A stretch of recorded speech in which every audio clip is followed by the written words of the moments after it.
American మిలిటరీకి అప్పుడప్పుడు Iran surprise ఇస్తుంది. మొన్న F-35 యుద్ధ విమానాలు ఇప్పటికి 2 కూలినాయి కదా.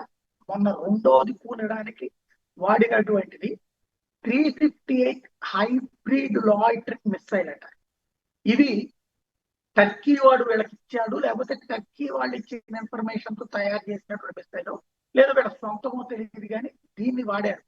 ఇది ఏదైతే ఫిగర్ 8 ప్యాటర్న్ ఉంటుంది, ఇన్ఫ్రారెడ్ సెన్సార్స్ తో పనిచేస్తుంది, కంప్లీట్ బైపాస్ రాడార్స్ బైపాస్ చేసుకుని వెళ్తుంది, స్టెల్త్ ఫైటర్లని సైతం పోల్చగలిగినటువంటి టెక్నాలజీ దీంట్లో ఉంది. ఇది అమెరికాకి సంబంధించి అమెరికా కోసమే ఇరాన్ తయారు చేసినటువంటి ఒక ప్రమాదకరమైనటువంటి ఆయుధం. దీన్ని ఇప్పుడు తీసామన్నది ఇరాన్ చెప్తోంది. ఇలాంటివి మా దగ్గర చాలా ఉన్నాయి మా అమ్ముల పొద్దులో. టైంని బట్టి ఒక్కొక్కటి తీస్తాం. రేపు పొద్దున 48 గంటల్లో మీరు అంత చూస్తామన్నారు కదా. ఇట్లాంటి అన్నిటితో మీరు ఏమైపోతారో చూసుకోవడానికి ఇరాన్ వాడికి